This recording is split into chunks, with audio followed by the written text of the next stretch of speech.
Hi and welcome. This is Michael Short with Smokehouse Meats BBQ Catering, Aurora, Colorado.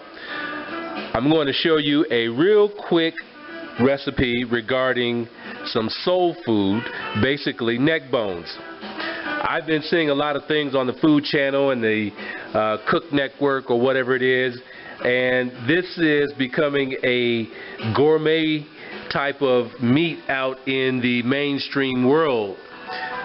However, as anyone knows, this has been a staple in the black communities for a very, very long time.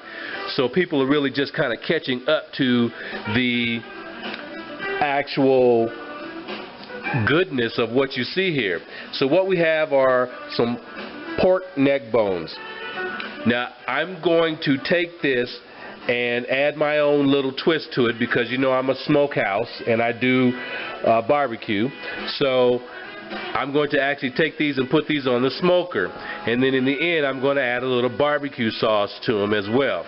So real quick, what you see in front of you, if you can see that, you can see all of my different ingredients that I'm going to add. So we're going to do a little hot sauce, put a little of that on there. We're going to put a little Worcestershire sauce, excuse me. Oops. Sorry about that. Things do happen. A little olive oil, and then we're going to go with some granulated garlic. Okay, then we got some onion powder. Okay, Old Bay. A lot of people don't know this, but Old Bay goes good on a lot of different things. We'll put a little fairly generous portion of that on there as well. Going to go with some pepper.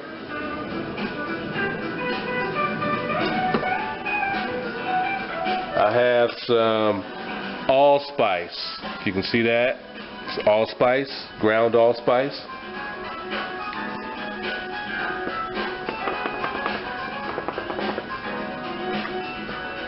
Okay. And just notice, it just depends on how much you're cooking, depends on how much of each one of these you put on there. This is actually ground thyme. Okay, so put a little thyme on there. And it's all proportionate to the amount of food that you're cooking. Okay, then I have some Cajun seasoning that I'm going to put on there. You can see that, Cajun seasoning. And again, proportionate to the amount that you're actually going to cook. Right? And then the last thing I'm going to put on there is some whole sweet basil. Okay? So I'm just going to take a little handful of this. You can see that, a little handful. Sprinkle it on there generously. Okay? Alright. From here, you're just simply going to hand toss it to get everything mixed up good, okay?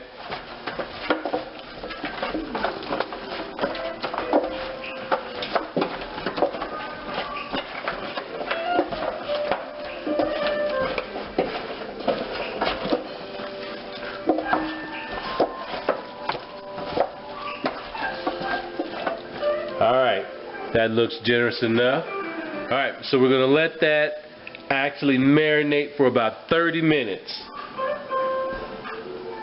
Okay folks, contrary to belief, when you're smoking things, it doesn't take a major amount of wood to do this. Okay, notice I'm just on a simple grill that I use quite often. Actually, this is one of my main grills that I use in my business as well. But as you see, it doesn't take much to do smoking. So what you're seeing is you're seeing the coals that are all white. When you're barbecuing, grilling, whichever one you want to call it, you always want to make sure that your coals are white. You don't want black coals because that means they haven't burned down enough. And if you put your meat on or anything on, it'll have that charcoal taste to it at that time. So all I'm going to do is I've had some wood chips that you can't see, but they're off to the side. I'm going to put some wood chips on the grill here, or on the charcoal directly. okay? And it just takes a couple of handfuls. It does a couple of things. They've been soaking in water for about an hour. In addition to that, once I take this and put this on the grill, it will also cool the actual fire down, which will give the wood a chance to actually burn very slowly. And that's what you want to do when you're smoking. You want the wood to burn slowly, but you still want to make sure you put a generous amount on the grill. So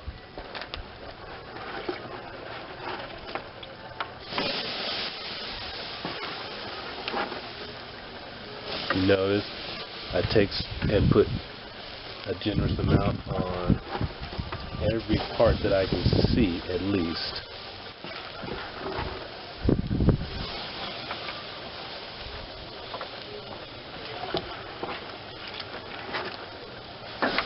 And again, I'm using hickory wood chips today.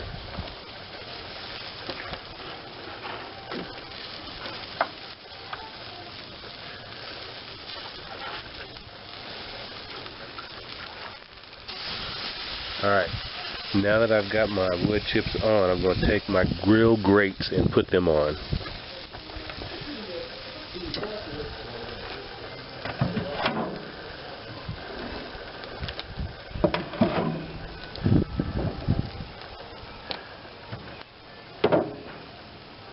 Alright, now the key to this next is to make sure that once you've got it on, you shut it down very quickly.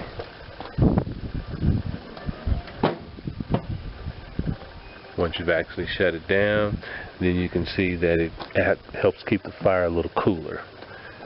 So now you give it about 10 minutes and then you'll come back and everything will be smoking and you'll be able to put your food on. Okay, the smoke is going, as you can see, and when I lift this lid you're going to see one of the most amazing sights, and that's how the smoke has actually started to permeate the grill itself and the barrel. So once I do this, you really want to start putting your meat on very quickly, because of the air that gets into it. It can catch that wood on fire very quickly. So you want to make sure you have some water on hand to put that out as well. But check this out. See that? And if you can't, that's good, because it means that the smoke is out there. So we're going to very rapidly use as much grill space as we can use and get these on the grill. Remembering that in placement, you're talking about heat, direct heat in some places, indirect heat in other places, okay? So I've got the grill line specifically with coals going all the way up this way to get some direct heat. But I also have nothing at this end. I'm going to stick these on there. We're going to make sure that we put a bone side down. And these are neck bones, remember that. So to begin with, you're going to put a bone side down.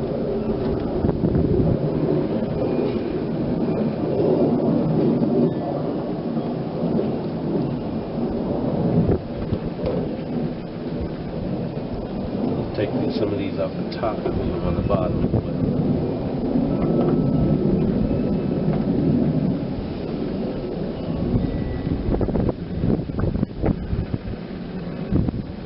Alright.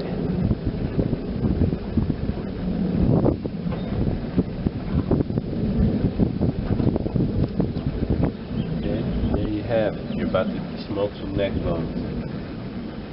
So I say you need to monitor these every about every 30 minutes. You need to come out and check them, make sure. But once you have them on, they're ready to be smoked, and they're on their way.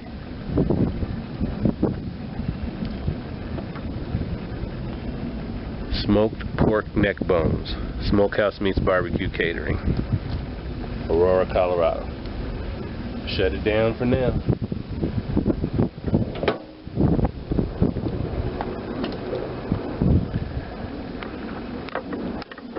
Alright, so it's been about 20 minutes to about a half an hour since I was last out here, and the grill is still going, as you can see the smoke coming off of it.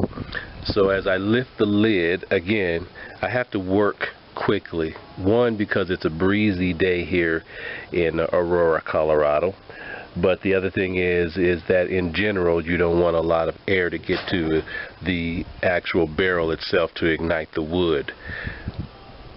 Again, always make sure you have water available next to your grill so you can douse the fire if it happens to come on, or a fire extinguisher. Remember that. Okay, so here we go, and I'm going to actually be turning these now for the first time.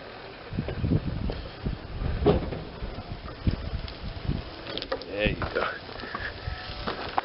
You can take a look at those. Alright, they're coming along very well. So, I'm going to give them a little turn.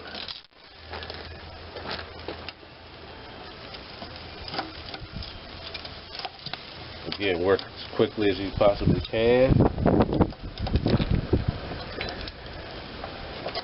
One, because it is a breezy day here in Aurora, Colorado.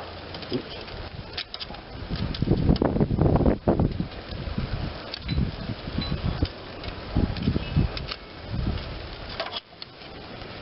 Yesterday we had this crazy hailstorm. Huge quarter-inch hailstones fell.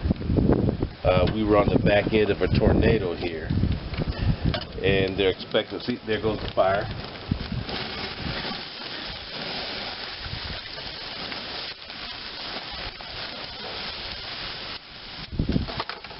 So, before I go any further, I'm gonna shut it down.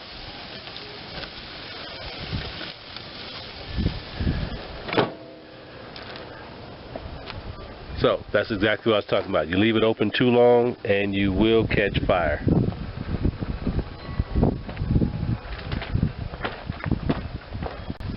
Okay, so that was just one of the many pitfalls of smoking in the wind. So, as you continue to go, again, you just want to make sure that you get your meat turned so it cooks evenly. Got enough, make sure you have enough charcoal and smoke to last you for at least 3 hours would be the minimum. Okay. Alright, so these at the back are not grilling as quickly as the ones at the front, but they're smoking as evenly, and that's because there's not as much heat in the back of the grill as there is in the front. So the next time I turn them, I'll take them and I will just move these to the front and move the ones in the front to the back.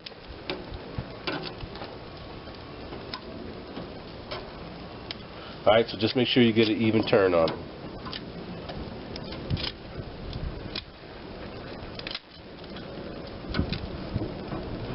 Again, this is Smokehouse Meats Barbecue Catering. Can't talk. Grilling neck bones, y'all, as the Neelys would say, y'all.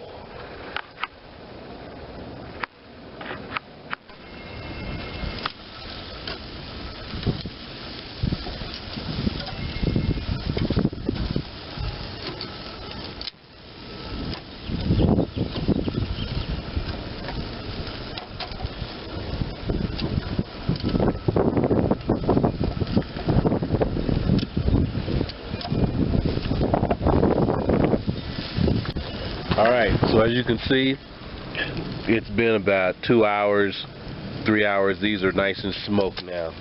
So now they're actually ready to come off. And we can just kind of put them away and then put them in our oven. Foil them up, let them rest. And there you have some smoked neck bones.